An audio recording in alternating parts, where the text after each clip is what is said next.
It doesn't take long for a city to die. Not the way we imagine. Slow, natural, fading into history. But fast, brutal, loud. A single airstrike. A single tank rolling down a familiar street. A single moment when walls crumble and windows shatter. And life, ordinary, quiet, beautiful life, disappears. One moment it's a neighborhood with cafes, with children playing in courtyards, with old men arguing over chess in the park. And then, nothing, only rubble, only smoke, only the echo of what used to be. The world sees ruins, photographs of broken buildings, videos of flames licking the skyline.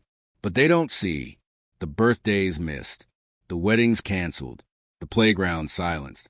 They don't see the grandmother's favorite chair, buried under stone, the school bag still sitting by the door, the family photo frame, now shattered on the floor. They call it collateral. They call it unavoidable. But for those who live there, it is not a headline. It is not strategy. It is home, erased. Some cities fall quickly. Others bleed slowly, brick by brick, memory by memory, until only the skeleton remains, a shell of what once pulsed with life. But even in destruction, cities remember. Streets remember footsteps. Walls remember laughter. And the land never forgets. The people who built it, who loved it, who lost it. After the bombs stop falling, the silence begins. Not peace, but the heavy, hollow silence of a place that's forgotten how to breathe. The streets are empty. The windows are gone. The walls lean like tired soldiers who lost the battle long before it began. But under the rubble, stories still whisper. The baker's shop, where the morning air once smelled of bread, now buried beneath broken glass and ash. The playground, where children once raced, their laughter louder than sirens, now only rusted swings, swaying in the wind like a ghost of joy. The mosque, the church, the old library, all crushed under the same sky, sharing the same graveyard of history. The world counts the damage, in numbers, tons of debris, millions in losses, statistics for reports. But no one counts the lost recipes, the forgotten melodies, the quiet rituals that made the city, more than bricks and mortar. A destroyed city isn't just ruins. It's a funeral for ordinary life. But still, the dust doesn't settle for long. Somewhere, a hand clears the rubble. Somewhere, a voice hums an old song.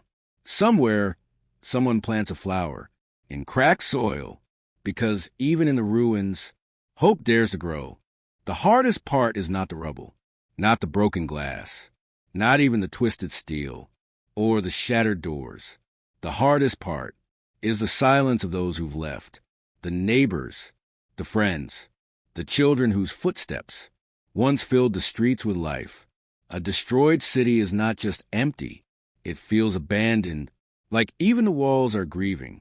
The marketplaces are gone, the schoolyards are quiet, the sound of street vendors shouting, the clinking of tea glasses, the arguments over prices, all gone, swallowed by smoke and dust.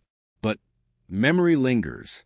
It hides in the corners, in the cracks of old walls, in the smell of burnt wood, in the pages of forgotten books, scattered across the ground.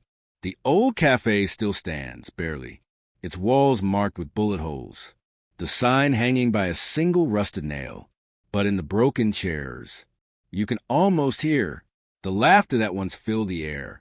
And the houses are wounded, but they whisper of family dinners, of bedtime stories, of windows once glowing with warm yellow light. People left in a hurry. They left the tea unfinished, the clothes on the line, the lights still on, as if they might return before the walls came crashing down. But the city knows better. The city has seen how quickly peace can vanish and how long it takes to rebuild what war destroys. Somewhere beneath the rubble, the earth still breathes, buried under concrete, under glass, under forgotten prayers. Life waits. It waits for footsteps to echo in the streets again. It waits for windows to open to the sun. It waits for voices to fill the silence. But time moves differently. In a destroyed city, the hours stretch, the seasons blur, and hope becomes fragile, like glass underfoot, sharp, dangerous, but still reflecting the sky. There are those who never left, the stubborn, the old, the ones who refuse to abandon the bones of their city. They sweep the dust from broken doorsteps. They plant flowers in cracked sidewalks. They patch walls with scraps and memory. Because even if the world sees ruins, they see home, a home bruised, a home bleeding, but still theirs. They know every shattered street by name. Every collapsed wall tells a story. Every silent corner whispers reminders of what once was and what could be again, because a destroyed city is not only what was lost, it's also what refuses to be forgotten. Some people carry their city in photographs, worn edges, faded colors, images of places that no longer stand. A doorway, a street sign, a market stall once bursting with fruit, all frozen in time, protected from the bombs, untouched by the dust. Others carry their city in memory, the taste of home-cooked meals, the smell of jasmine at night, the sound of distant prayers, floating through the alleys, and some carry nothing at all, just the heavy emptiness of what was lost. But no matter how they carry it, the city follows them, in dreams, in language, in the way their hearts ache. When they hear its name, they speak of it as if it still exists. They plan to return, as if the streets are waiting. They tell their children the stories of rooftops and rivers, of markets and mosques, of music drifting from cafes on summer nights. And even though the city lies in ruins, its heartbeat echoes across borders. It travels in stories, in songs, in the quiet defiance of those who refuse to forget. Because a city may fall, but its people carry its bones, its breath, its future, wherever they go. A destroyed city doesn't vanish overnight. It lingers, like smoke after a fire, like an echo in an empty room. The world may stop watching, but the ruins remain, unfolding quietly in the shadows. Weeds push through cracked sidewalks. Crows circle above broken rooftops. The walls crumble, but they don't forget. In the rubble, you find forgotten things. A child's shoe, a broken watch, a handwritten letter, the small, fragile pieces of a life that ended too soon.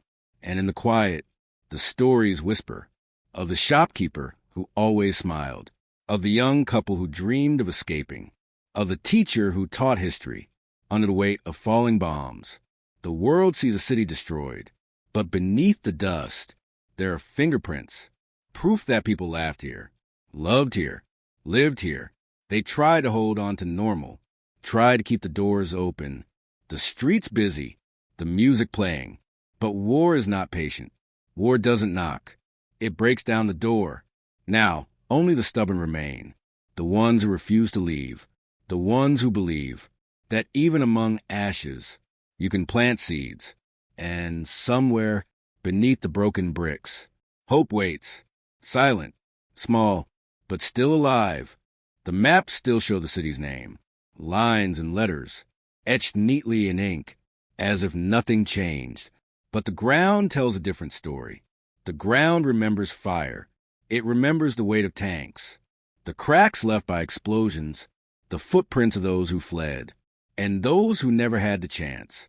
On paper, the city exists. In reality, it is a ghost caught between memory and ruin. But even ghosts leave traces. A painted doorframe still standing, a lone tree bending in the wind, a forgotten street lamp, its glass shattered, its metal scarred, but still upright. They say time rebuilds everything. But time alone does not rebuild trust. It does not mend the silence. It does not replace the neighbors lost, or the songs no longer sung. The children who once raced down these streets now grow up far away, learning to pronounce the city's name like a distant story, half theirs, half forgotten. And still, the city waits, quiet, broken, unclaimed, but never erased, because what is destroyed is not always gone. Sometimes it hides, sometimes it mourns, and sometimes it waits for those brave enough to return. One day, someone will return, not with armies, not with flags, but with bare hands and quiet hope. They'll walk the broken streets, step over fallen walls, and search for the pieces that war couldn't steal. A cracked teacup buried in dust, a family name still carved into stone, the smell of earth, heavy with ash, but still warm. It will not be easy. The city won't welcome them with open arms. It will be tired. It will be wounded. It will whisper of what was lost and warn of what might never return. But still, they will sweep the floors. They will mend the walls.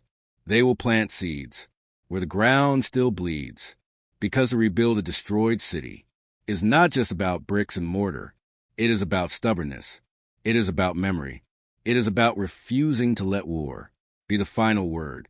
There will be days when it feels impossible, when every fallen building feels heavier than the human heart can carry. But they will carry it anyway, stone by stone, story by story, because cities do not die until the people stop believing in them. And belief, even buried under ruins, can rise again. The world will forget long before the city does. News cameras pack up. Leaders speak of rebuilding. Charities send supplies. And then silence. But the silence is not empty. It holds the weight of everything lost. The streets remember footsteps. The walls remember whispers. The soil remembers blood. And beneath the rubble, the city waits. Not for pity, not for headlines, but for the quiet, determined hands of those who once called it home. They will return in pieces. A mason here, a teacher there, mothers carrying more memory than belongings, fathers carrying more scars than tools. Together, they will patch the broken homes. They will sweep the dust from forgotten doorsteps. They will teach their children the names of streets that no longer appear on maps. And slowly, life will rise from the ruins. A curtain in a window, a child's chalk drawing on a wall, the hum of an old song, carried on the wind. It won't happen quickly. It won't happen easily.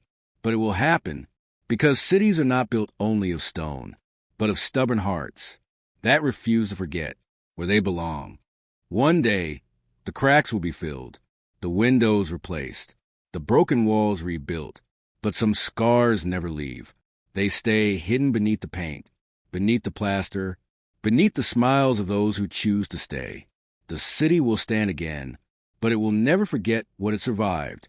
You'll see it in the quiet eyes of the old men, in the cautious steps of the children, in the way strangers glance toward the horizon, half expecting the sky to fall again.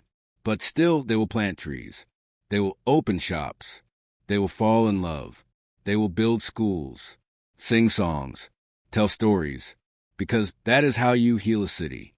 Not by pretending the pain never happened, but by building something beautiful beside it. And the city will carry its story, not as a wound alone, but as proof that it was broken, that it bled, that it was almost lost, and that it came back. Because destroyed cities are not just about what was taken, but about what refuses to die. And as long as one voice remains, one memory lingers, one hand rebuilds, the city lives.